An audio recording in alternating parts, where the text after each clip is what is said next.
Bonjour à toutes et tous et merci de nous retrouver dans ce dimanche en politique spéciale législative.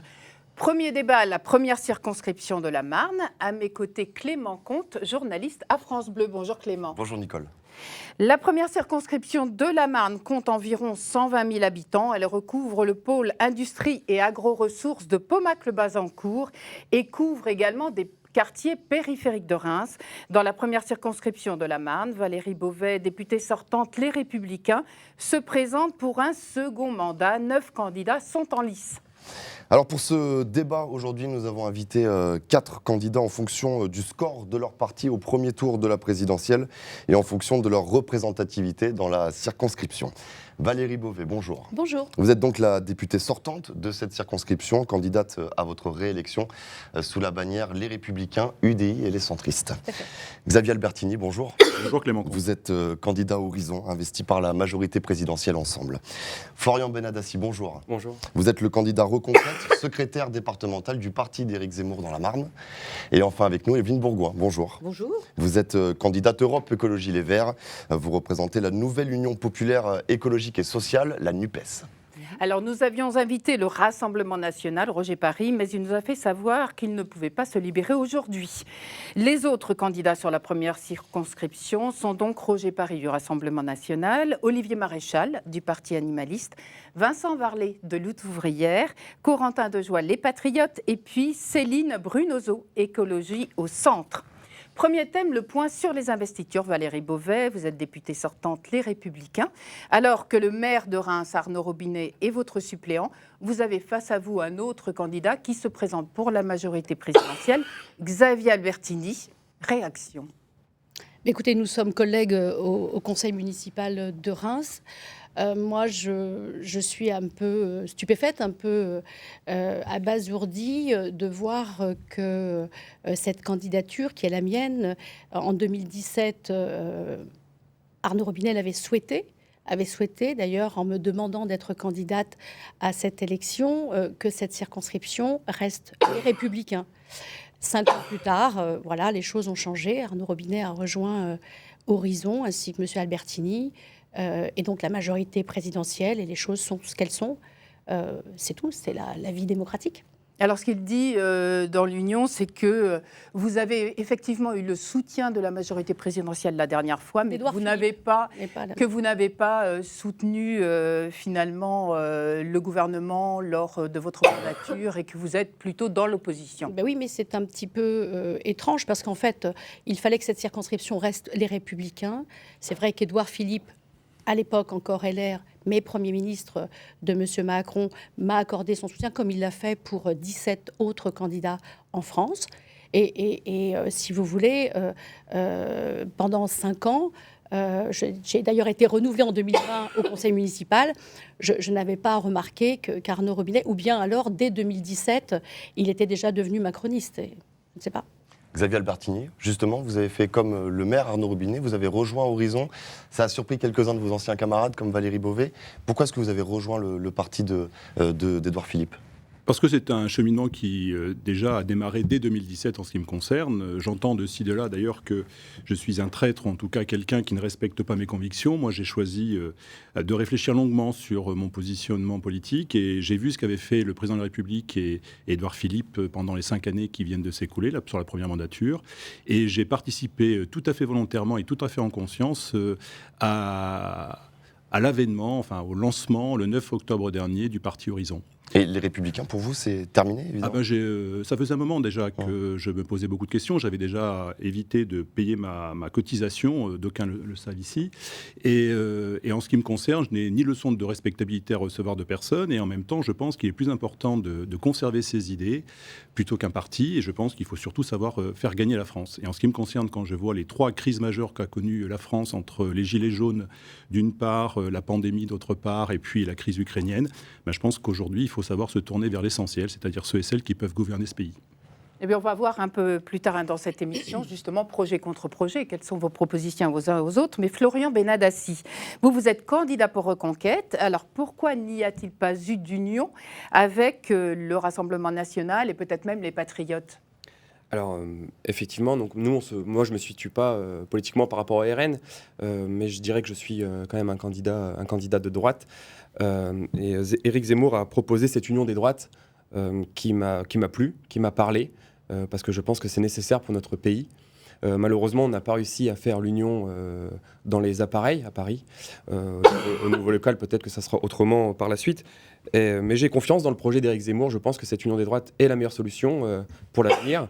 Et je vais tout faire pour œuvrer après localement à tendre vers ce projet. Mais vous aurez peut-être du mal à vous qualifier du fait qu'il y a d'autres candidats, notamment le candidat qui n'a pas pu venir, là, mais du Rassemblement national, Roger Parry. Bien sûr, ça va être très compliqué. On est sur une circonscription compliquée pour les candidats du camp national ou de la droite patriote.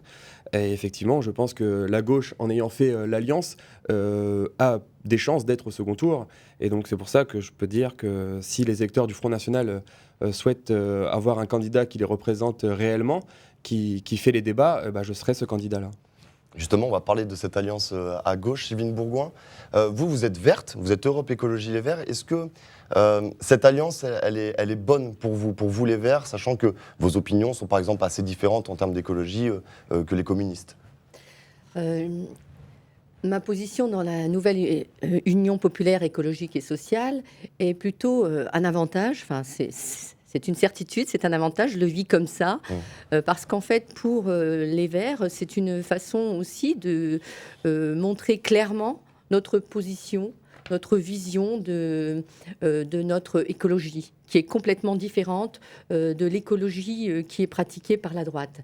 Donc nous avons une écologie qui s'inscrit dans la gauche et qui n'oublie jamais que l'écologie doit aller de pair avec la justice sociale. Alors, vous avez vous menez campagne sur le terrain. Donc, on va passer au contenu, aux dossiers qui sont défendus. Qu'est-ce qui remonte du terrain? Qu'est-ce que les électeurs vous disent? Est-ce qu'ils comprennent les enjeux de ces législatives? Evelyne Bourgoin. Les électeurs sur le terrain sont extrêmement enthousiastes par cette union de des gauches et des écologistes. En fait, j'ai vraiment conscience de porter un espoir et ceci me donne beaucoup de responsabilités, j'en ai vraiment conscience, parce que derrière, avec cette élection de députés de la NUPES, nous allons pouvoir mettre en place une politique qui va vraiment changer la vie des gens, avec des mesures courageuses pour le climat et aussi pour le social, pour revaloriser les emplois et redonner de l'espoir aux gens que ça change, quoi. Tout le monde est en colère contre ce quinquennat Macron. Enfin, en tout cas, les personnes que je rencontre. Donc, pour eux, les législatives, hein, je l'espère, à travers ce que j'entends, il devrait y avoir plus de participation. Alors, Florian Benadassi, qu'est-ce qui remonte du terrain lorsque vous faites campagne? Qu'est-ce que vous entendez? Alors, en réalité, je pense que les enjeux nationaux sont les mêmes au niveau local, à plus petite échelle, certes. Et il y a un thème qui fait consensus chez nos électeurs et chez les gens, même en général, c'est la sécurité. Nous constatons sur l'année 2021 une augmentation de 10% de la délinquance dans la Marne. Et je pense que ce phénomène est à endiguer rapidement. Et de permettre à nos concitoyens de vivre en sécurité. Voilà, c'est ce qui ressort beaucoup. Ce qui ressort en deuxième également, c'est le pouvoir d'achat. Je préfère même dire le pouvoir de mieux consommer. Je pense que nos électeurs, les Français, ont ce besoin, ont cette envie de mieux consommer et il faut leur donner les moyens de le faire. Voilà. Peut-être revenir à la sécurité. On va se tourner vers vous, Xavier Albertini. Vous êtes adjoint au maire de Reims, justement chargé de la sécurité. Là, Florian Benadassi, vous nous avez donné des chiffres Marne. Est-ce qu'à Reims, ces chiffres sont les mêmes? Déjà, est-ce qu'ils sont vrais? Bon. Il ne faut pas transposer. D'abord, les chiffres sont globaux. La réalité est beaucoup plus diffuse que ça et beaucoup plus complexe que ça. Il y a une amélioration de la sécurité dans la circonscription et dans Reims en particulier. Je sais que les gendarmes travaillent aussi activement sur la partie rurale de la circonscription.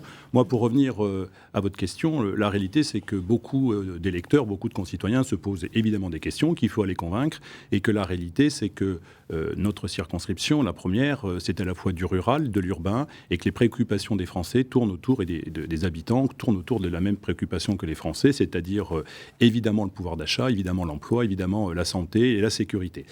Par ailleurs, et il faut le dire aussi, il y a souvent une interrogation sur le rapport démocratique. Et je pense que nous devons travailler sur ce rapport. Le rôle d'un député s'est largement dégradé. Je pense qu'il faut retourner vers nos concitoyens, ne pas être dans une tour d'ivoire et faire en sorte d'expliquer les raisons qui poussent au choix politique et surtout mettre en place un certain nombre de débats. Valérie Beauvais. Alors, la sécurité, est-ce que c'est un thème, que vous prenez en compte et comment? Et puis, quels autres thèmes émergent? Alors, bien sûr, déjà vous dire que ces élections passionnent modérément nos électeurs. Alors, sur Reims, sur la première circonscription, comme il y a divers enjeux, on en a parlé en préambule, notamment des élus de la même majorité municipale qui se présentent. Il y a beaucoup de questionnements sur le terrain sur ces questions-là. Bien entendu, la sécurité, écoutez, au niveau national, moi, je crois que tant qu'il n'y aura pas de réponse judiciaire aux problèmes de délinquance, les choses n'iront pas. Et pendant 5 ans, M. Macron n'a pas évolué sur cette perspective. Et nous nous sommes opposés à lui quand il le fallait, et notamment sur ces questions régaliennes pendant 5 ans, parce que, évidemment, la police, la gendarmerie fait ce qu'elle peut. Notamment, moi, je pense à la délinquance juvénile. Nous avons à Reims un point noir sur le quartier Europe, quand même, je dois le dire. Et les policiers font ce qu'ils peuvent, les policiers municipaux également, bien entendu, mais il n'y a pas de réponse judiciaire derrière. Donc, je crois que tant qu'on n'aura pas réglé, et je ne suis pas sûre que le prochain mandat de M. Macron sera différent de celui qui vient de passer sur cette question.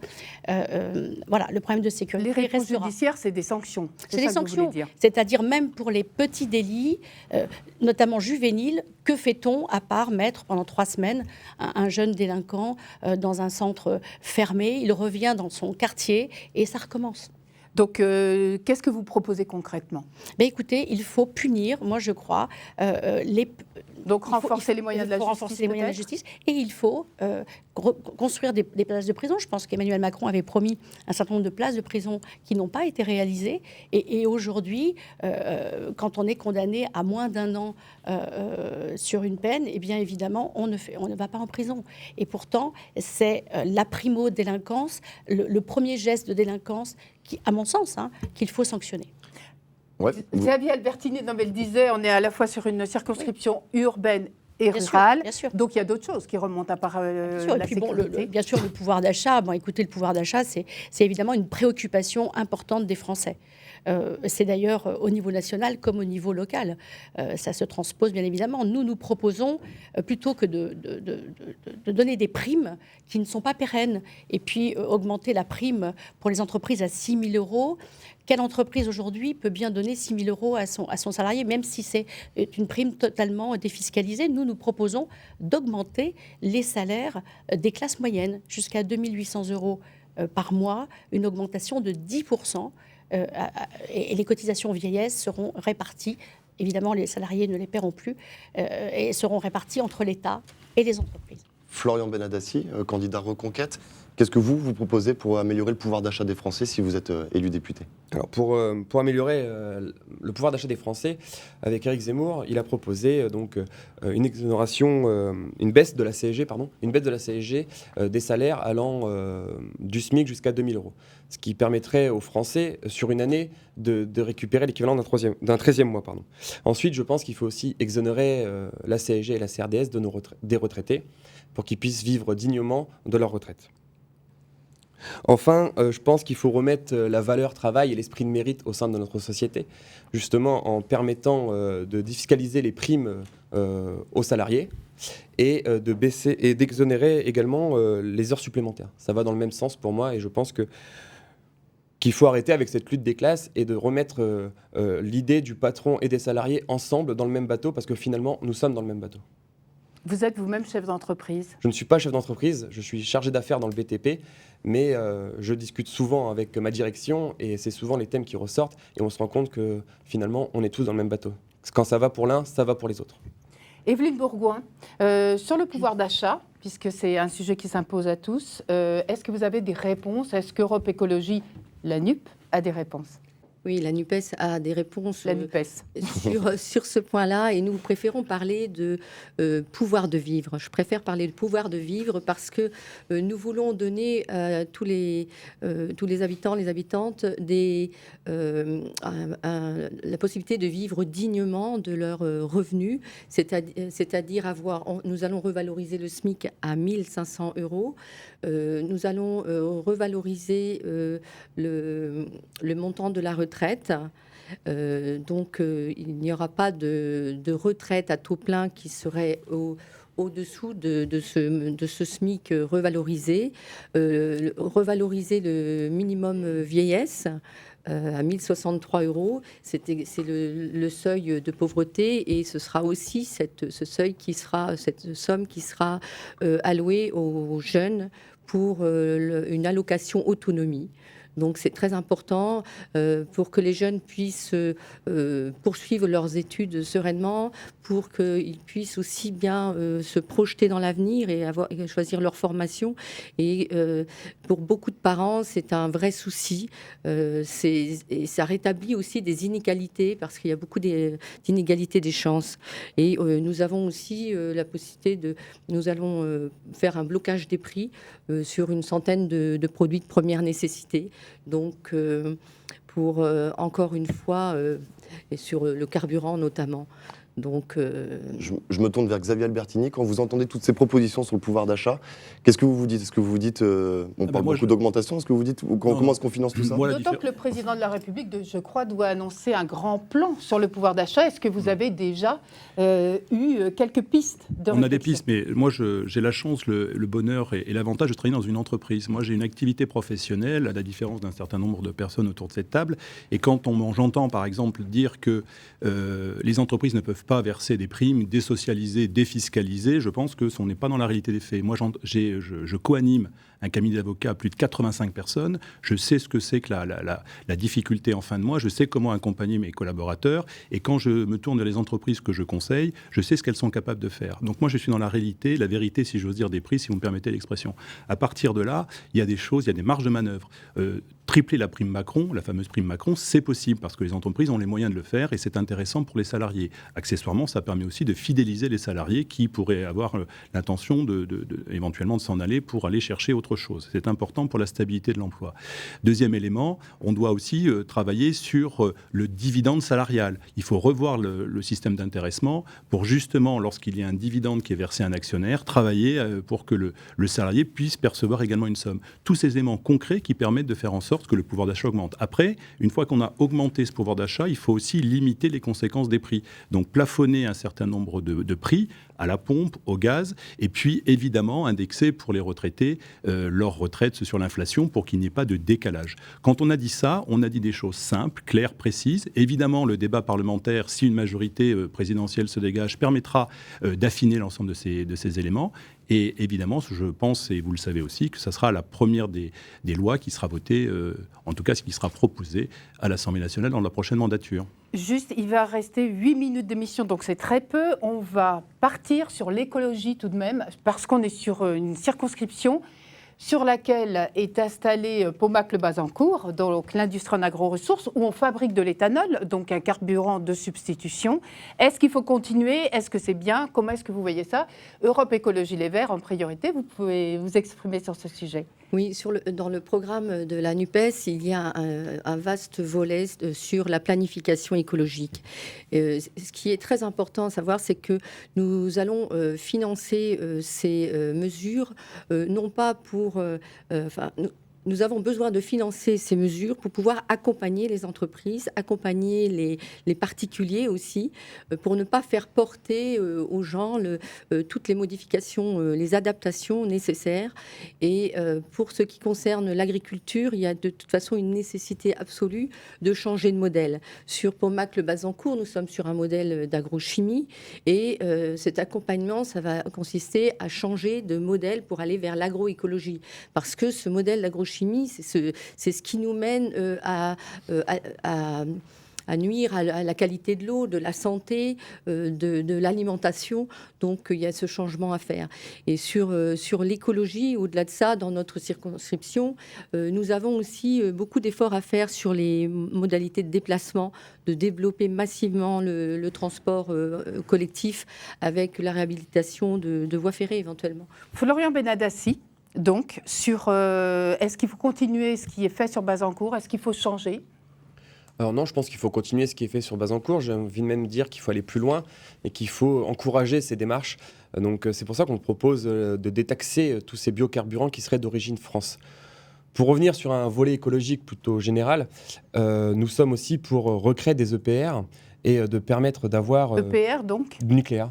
Donc d'avoir du nucléaire, parce que c'est une énergie non carbonée, donc qui ne fait pas de gaz à effet de serre, et je pense que pour l'écologie, c'est très bon. Ensuite, il y a un complément, bien évidemment, d'énergie renouvelable, avec les méthaniseurs, tant qu'ils sont contrôlés et à échelle humaine, et aussi avec la production d'hydrogène. Toutes ces démarches-là vont dans le bon sens, et je pense qu'on peut tendre vers une écologie raisonnée par la suite. Et un parc éolien, par exemple, des nouveaux parcs éoliens, est-ce que vous êtes pour ou contre les éoliennes? Alors non, les parcs éoliens, je pense qu'on en a assez dans notre département, surtout que notre département est classé à l'UNESCO, enfin nos paysages de Champagne. Donc c'est compliqué, il faut préserver nos territoires, nos beautés de paysages.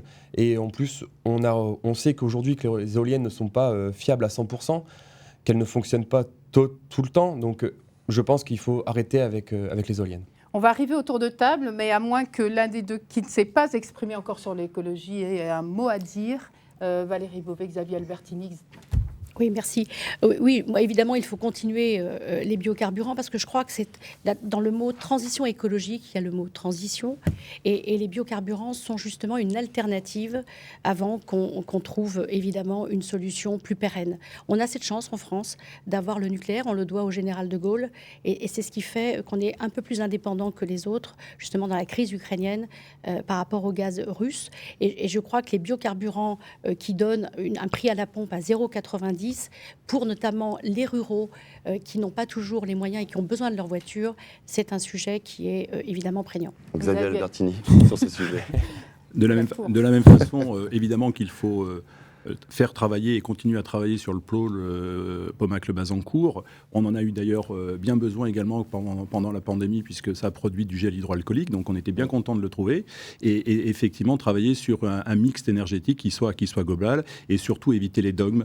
Hier soir encore, nous étions en rendez-vous avec la FDSEA et je peux vous dire que les agriculteurs de la circonscription sont très intéressés par les développements, qu'ils soient avec circuit court ou qu'ils soient sur la circonscription. Donc évidemment, avec la dimension internationale que nous connaissons, il nous faut regagner de l'indépendance énergétique en particulier. Nous avons évidemment les centrales nucléaires, nous avons des méthaniseurs, nous avons évidemment d'autres systèmes des biocarburants. Et il faut donc faire quelque chose, mais sans dogmatisme. Tour de table. Donc, quelle loi vous proposeriez si vous étiez élu à l'Assemblée nationale ou si vous étiez réélu? Quel serait le premier projet que vous porteriez? Florian Benadassi. Alors le premier projet de loi que j'aimerais porter à l'Assemblée si j'étais élu, ce serait de stopper les flux migratoires en supprimant toutes les pompes aspirantes, donc supprimer l'AME, supprimer le regroupement familial, le droit du sol et les aides sociales non contributives, pour ne pas donner envie de venir dans notre pays et de plus de faire de notre France cet Eldorado pour l'étranger.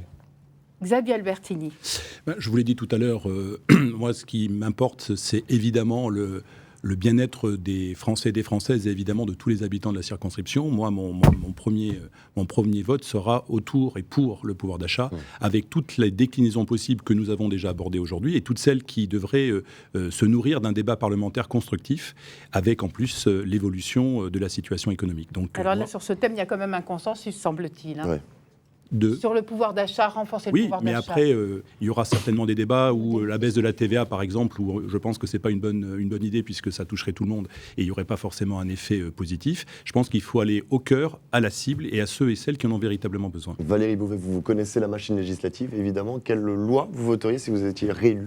Écoutez, je me suis déjà exprimée à ce sujet. Moi, je voudrais vraiment proposer une loi. Ça a déjà été fait au cours du mandat, mais nous n'avons pas eu la réceptivité de la majorité présidentielle. C'est la déconjugalisation de l'allocation d'adultes handicapés.